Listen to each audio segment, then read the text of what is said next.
Allahabad high court से गजब का जजमेंट आया। लखन 103 साल के हैं और 43 साल मुकदमा लड़ने के बाद वो बरी हो गए। लखन के खिलाफ 1977 में हत्या का मुकदमा दर्ज हुआ। 5 साल तक वो मामला डिस्ट्रिक्ट कोर्ट में चला। 1982 में डिस्ट्रिक्ट कोर्ट ने लखन को आजीवन कारावास की सजा सुना दिया। उसके बाद वो जेल में चले गए और 1982 में ही लखन ने हाई कोर्ट में अपनी अपील फाइल किया। उसका फैसला 2025 में आ रहा है, 43 साल के बाद। अब वो बरी हो गए। ये तो अच्छा हुआ लखन जिंदा रह गए 103 साल के, और जीते जी वो अपनी बेगुनाही साबित कर पाए। बाकी लोग तो 80-90 साल में मर जाते हैं, जेल में मर जाते हैं। कितने लोग जेल में रह के मर जाते हैं और उनका मुकदमा उसके बाद अपने आप खत्म होता है, उनके जीते जी मुकदमा ही नहीं खत्म होता। संविधान के ऊपर दुनिया भर की चर्चा होती है, संविधान की शपथ ली जाती है, बाबा साहब अंबेडकर को माला फूल पहनाया जाता है, संविधान निर्माताओं के बारे में खूब बातें होती है, रोज आए दिन चर्चा होती है। लेकिन ये जो खबर है कि 103 साल के लखन 43 साल के बाद बरी हुए हैं, इस पे न किसी टीवी चैनल पे चर्चा हुई, संसद विधानसभा में चर्चा करना तो बहुत दूर की बात। कितने शर्म की बात है कि जिन मुकदमों का फैसला 3 महीने 6 महीने में हो सकता है, ऐसे मुकदमे 40 साल 50 साल 60 साल चल रहे हैं। यह तो इलाहाबाद का मामला है, ये 1982 से लेके 2025 में जाके खत्म हुआ हाई कोर्ट में। जौनपुर में एक जमीन का मुकदमा चल रहा है, 10 बीघे जमीन का मुकदमा 1985 से चल रहा है, 40 साल बीत चुके हैं। अभी तक यह नहीं सिद्ध हो पाया कि कौन सी वसीयत असली है, कौन सी वसीयत नकली है।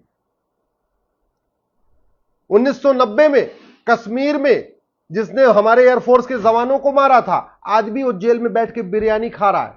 उसने खुद भी एडमिट किया था कि हां, हमने 4 जवानों को मारा है। इस सड़ी हुई न्यायिक व्यवस्था के बारे में कोई चर्चा नहीं होती। मैं तो सुप्रीम कोर्ट में देखता हूं ना, अंग्रेजी में क्या शानदार बहस होती है, क्या जबरदस्त, एक से बाद एक फिलॉसफी चर्चा होती रहती है, एक से एक जजमेंट, अमेरिका की ये जजमेंट, इंग्लैंड की ये जजमेंट। कभी ये नहीं देखते कि अमेरिका में मुकदमा चलता कितने दिन है, इंग्लैंड में मुकदमा चलता कितने दिन है, सिंगापुर में मुकदमा चलता कितने दिन। दुनिया भर के फंडामेंटल राइट की बात होगी, right to air, right to water, right to फलाने, राइट टू ये, right to speech, freedom of religion, दुनिया भर के फंडामेंटल राइट की चर्चा होगी। कभी सुप्रीम कोर्ट में इस बात पे चर्चा नहीं होती कि राइट टू जस्टिस भी फंडामेंटल राइट है, और राइट टू जस्टिस का मतलब होता है justice with in year, justice for all. ये मेरी शिकायत है माननीय सुप्रीम कोर्ट के जजों से कि आपके पास इतनी शक्ति दी हुई है, संविधान ने इतनी शक्ति दिया है कि आप राष्ट्रपति को ऑर्डर दे सकते हैं कि 3 महीने के अंदर बिल पास करो। आप अपनी उन शक्तियों का उपयोग करके justice with in year, justice for all नहीं कर सकते। आप अपनी उन शक्तियों का उपयोग करके एक सारे पुलिस को नहीं कह सकते 3 महीने के अंदर जांच पूरी करो।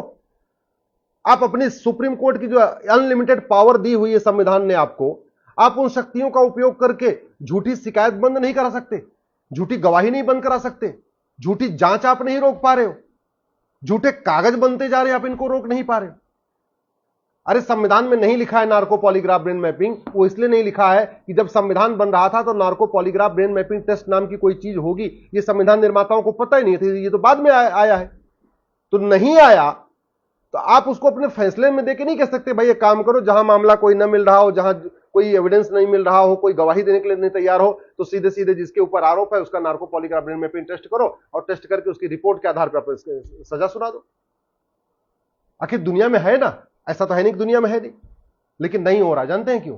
क्योंकि अगर narco polygraph brain mapping test बन जाएगा तो सबसे ज्यादा भ्रष्ट नेता फंसेंगे, उनका भी टेस्ट होगा और फिर उनकी वो अपने मुंह जबानी खुद ही बता देंगे कि कितने फार्म हाउस बना रखे हैं, कितने फ्लैट बना रखे हैं, कितनी कोठियां बना रखी हैं।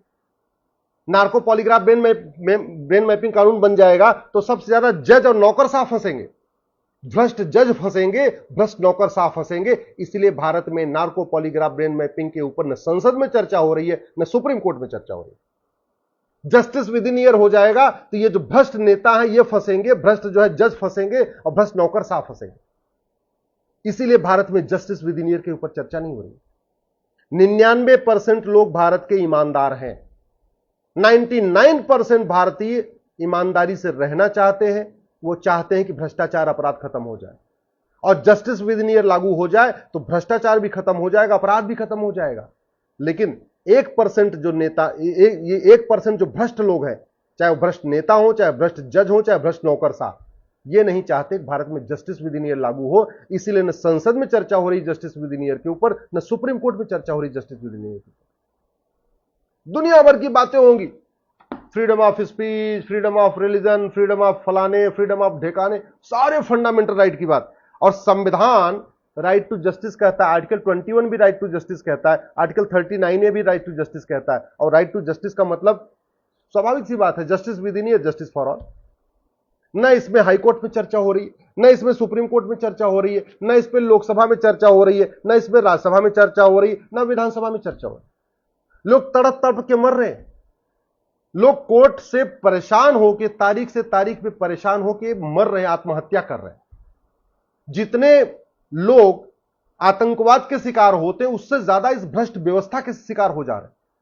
जितनी बहन बेटियों का सिंदूर आतंकवादी उजाड़ते हैं, उससे ज्यादा सिंदूर तो जमाखोर उजाड़ देते हैं, उससे ज्यादा सिंदूर मिलावटखोर उजाड़ देते हैं।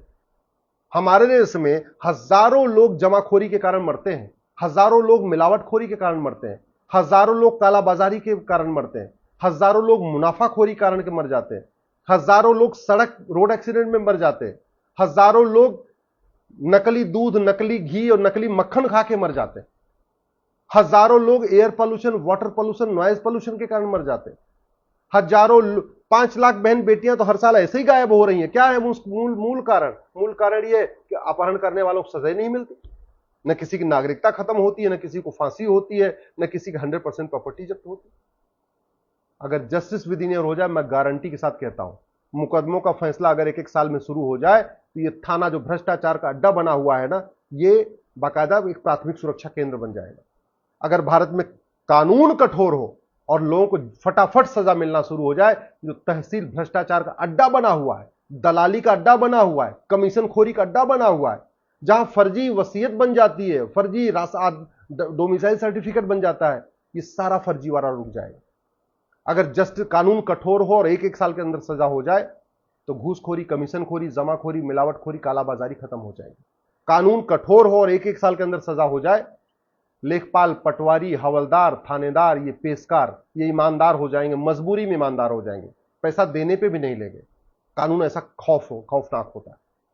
कानून तो कोरोना जैसा होना चाहिए। कोरोना क्या था?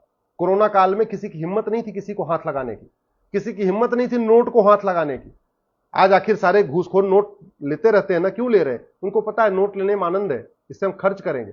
कोरोना के समय में नोट में हाथ नहीं लगा रहे थे, क्योंकि उनको लगता था हाथ लगाऊंगा तो मर जाऊंगा। अरे ऐसा कानून बना सकते हैं ना कि अगर किसी ने पैसा लिया, किसी ने पैसा मांगा, गया जिंदगी भर के लिए जेल, लेना बंद कर देगा। आखिर कोरोना के समय में हत्या बंद था, कोरोना के समय बलात्कार बंद था, कोरोना के समय मिलावटखोरी बंद थी, कोरोना के समय अपहरण बंद हो गया था, कोरोना के समय नशा तस्करी बंद थी, कोरोना के समय मानव तस्करी बंद थी, सारे अपराध बंद थे। क्यों? क्योंकि सभी तरीके के अपराधियों के मन में खौफ था, हाथ लगाऊंगा तो मर जाऊंगा। क्यों नहीं हम ऐसा कानून बना देते? क्यों नहीं हम जस्टिस विद इन ईयर लागू कर देते? मैं माननीय प्रधानमंत्री से निवेदन कर रहा हूं, लोगों की भावनाओं को समझिए। ये थाना भ्रष्टाचार का अड्डा बना हुआ है, हजारों लोग थाने से परेशान होकर आत्महत्या कर रहे हैं। ये तहसील भ्रष्टाचार का अड्डा बना हुआ है, हजारों लोग हर साल इस तहसील से परेशान होकर आत्महत्या कर रहे हैं। डिस्ट्रिक्ट कोर्ट भ्रष्टाचार का अड्डा बना हुआ है, हजारों लोग आत्महत्या कर ले रहे हैं। फर्जी SC/ST केस से लोग परेशान हैं, फर्जी दहेज और हत्या के केस से परेशान हैं, फर्जी बलात्कार के केस से परेशान है। और एग्जाम्पल तो मैंने आपको दे दिया कि लखनलाल 103 साल के हैं और 43 साल के बाद बरी हुए हैं। उसका मूल कारण है घटिया कानून।